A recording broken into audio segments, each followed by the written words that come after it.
दोस्तों, आज हमारे लिए बहुत गर्व का विषय है कि हम लोग एआईसीसी के सेशन में शामिल हो रहे हैं और ऐसी जगह पे शामिल हो रहे हैं जो अपने आप में एक ऐतिहासिक जगह है, इस देश के निर्माण में जिसकी बहुत बड़ी भूमिका है। और हम गुजरात में ये एआईसीसी सेशन इसलिए कर रहे हैं कि गुजरात में स्वतंत्रता आंदोलन की जड़ है।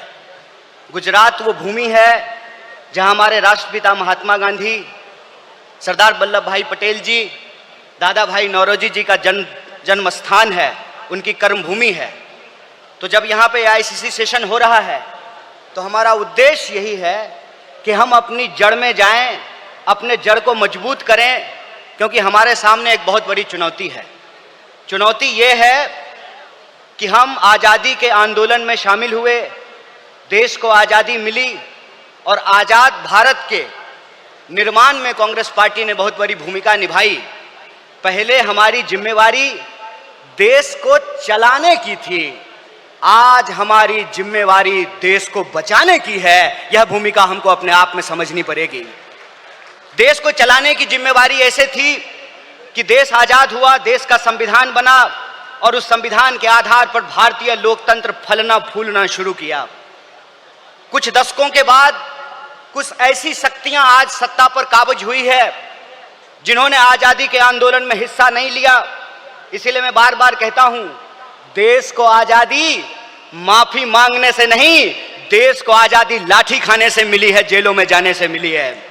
यह जो आज़ादी मिली है, इस आज़ादी को जो लोग मानते नहीं हैं, कहते हैं ना, जिन्होंने अपना खून पसीना नहीं बनाया हो घर को बनाने में, उनको घर की बचाने की कोई जद्दोजहद नहीं होती है। घर को जब बिगड़ रहा हो तो उनको कोई तकलीफ नहीं होती है। जो संविधान को बनाए हैं वही संविधान को बचाना चाहते हैं, जो आज़ादी दिलाए हैं वही आज़ादी को बचाना चाहते हैं, जो देश को बनाए हैं उन्हीं को देश को बचाना पड़ेगा। बताइए, कांग्रेस पार्टी का एक एक कार्यकर्ता जो देश की आज़ादी पर गर्व करता है, देश के स्वतंत्रता आंदोलन पर गर्व करता है, उस आज़ादी को बचाने के लिए आप संघर्ष करेंगे कि नहीं करेंगे?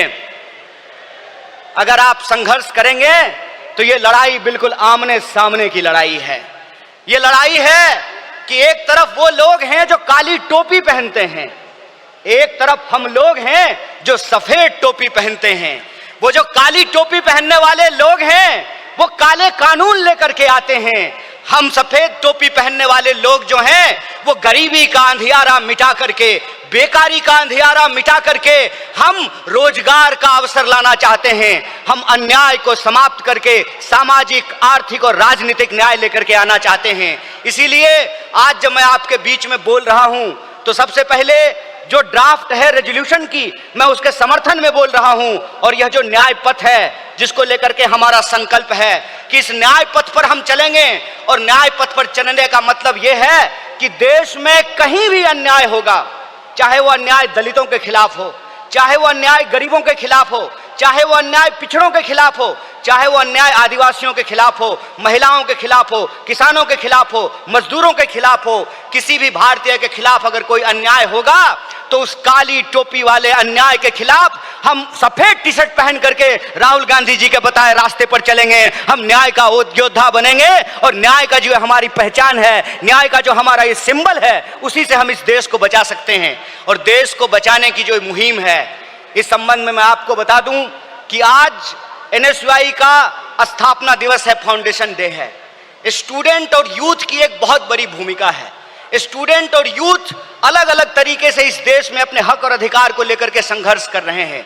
यह जो लड़ने वाले लोग हैं, जो न्याय के लिए लड़ रहे हैं, वो असल में कांग्रेसी हैं। और जो विचारधारा से कांग्रेसी हैं उनको हमको साथ लेकर के आना पड़ेगा। और मैं कांग्रेस के एक एक कार्यकर्ता को धन्यवाद देना चाहता हूं कि आप इस दौर में कांग्रेसी हैं जब लोग गद्दारी कर रहे हैं, कांग्रेस पार्टी के साथ बेवफाई कर रहे हैं, चंद दौलत के लिए, चंद सिक्कों की खनक के लिए अपनी पार्टी से गद्दारी करके उस विचारधारा से समझौता कर रहे हैं, उस वक्त आप कांग्रेस का झंडा थाम करके खड़े हैं। आप सिर्फ कांग्रेस के कार्यकर्ता नहीं हैं, इस देश को बचाने वाले आप जो है सेनानी हैं। जो स्वतंत्रता आंदोलन इस देश को मिला है, स्वतंत्रता सेनानियों ने जो स्वतंत्रता हमको दिलाई है, उस स्वतंत्रता को बचाने वाले आप संविधान सेनानी हैं। इसीलिए मैं आप सबसे अपील करने के लिए आया हूं कि ये आमने सामने की लड़ाई है, ये विचारधारा की लड़ाई है। और इस दौर में हमको उस रास्ते पे नहीं जाना है जो आसान रास्ता है, जो लालच का रास्ता है, जो कुर्सी का रास्ता है। मैं कहता हूं कि इतिहास ने हमको मौका दिया है, कांग्रेस पार्टी ने हमको मौका दिया है, तो हम एमपी एमएलए बनने की कोशिश जरूर करें। लेकिन हम जिस दौर में रह रहे हैं,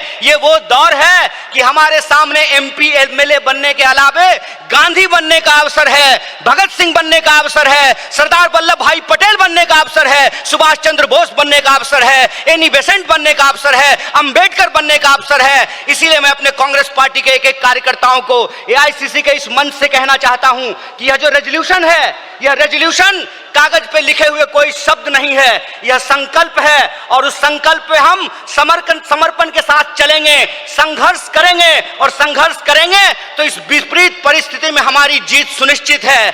मैं देखता हूं कि कई बार कांग्रेस के कई कार्यकर्ता निराश हो जाते हैं, तो मैं उनको कहता हूं कि यह वक्त निराश होने का वक्त नहीं है, यह अपनी काबिलियत साबित करने का वक्त है, यह अपनी विचारधारा को साबित करने का वक्त है। और जावेद अख्तर ने बखूबी इस बात को लिखा है कि इस मुल्क में दो आवाजें हैं, इस मुल्क में दो आवाजें हैं। इस मुल्क में एक वो आवाज है जो दंगा कराना चाहता है, खून खराबा करना चाहता है, नफरत फैलाना चाहता है, और एक वो आवाज है जो मोहब्बत और न्याय की आवाज को बुलंद करना चाहता है। इसीलिए हम कहते हैं कि मुझे पामाल रस्तों का सफर अच्छा नहीं लगता, जिस दर जाते हैं लोग उधर जाना अच्छा नहीं लगता। आप कांग्रेस पार्टी के ईमानदार कार्यकर्ता हैं, आपके कंधे पर देश को बचाने की जिम्मेवारी है, आपके कंधे पर संविधान को बचाने की जिम्मेवारी है। और हमको पूरा भरोसा है कि एआईसीसी सेशन के माध्यम से पूरे देश में यह संदेशा जाएगा और कांग्रेस पार्टी का एक एक कार्यकर्ता मजबूत होकर के अपनी काबिलियत को साबित करेगा। वह पथ क्या, पथिक कुशलता क्या, जिस पथ में बिखरे सूल ना हो, नाविक की धैर्य परीक्षा क्या, जब धाराएं प्रतिकूल ना हो। इस प्रतिकूल समय में कांग्रेस पूरे दमखम के साथ उस काली विचारधारा के खिलाफ, उस काली टोपी के खिलाफ टी शर्ट पहन करके लड़ेगा। और यह टी शर्ट का जो सिंबल है वो न्याय का सिंबल है। उस अन्याय के खिलाफ हमको इस न्याय की आवाज को बुलंद करना है। मुझे पूरा भरोसा है कि आईसीसी सेशन से निकल करके हम अपने जिलों में जाएंगे, अपने बूथों पर जाएंगे, और समाज में, देश में जहां कहीं भी अन्याय होगा, हम कांग्रेस पार्टी बन करके, कांग्रेस का कार्यकर्ता बन करके, गांधी का सिपाही बन करके गोडसेवादी विचारधारा को परास्त करने का काम करेंगे। बहुत बहुत शुक्रिया, बहुत बहुत धन्यवाद। इनकलाब जिंदाबाद, जय हिंद, जय कांग्रेस। एक बार जोर से आवाज बुलंद कीजिए। यह आवाज साबरमती आश्रम से दिल्ली के तख्त तक पहुंचनी चाहिए। जय हिंद, जय हिंद, जय कांग्रेस।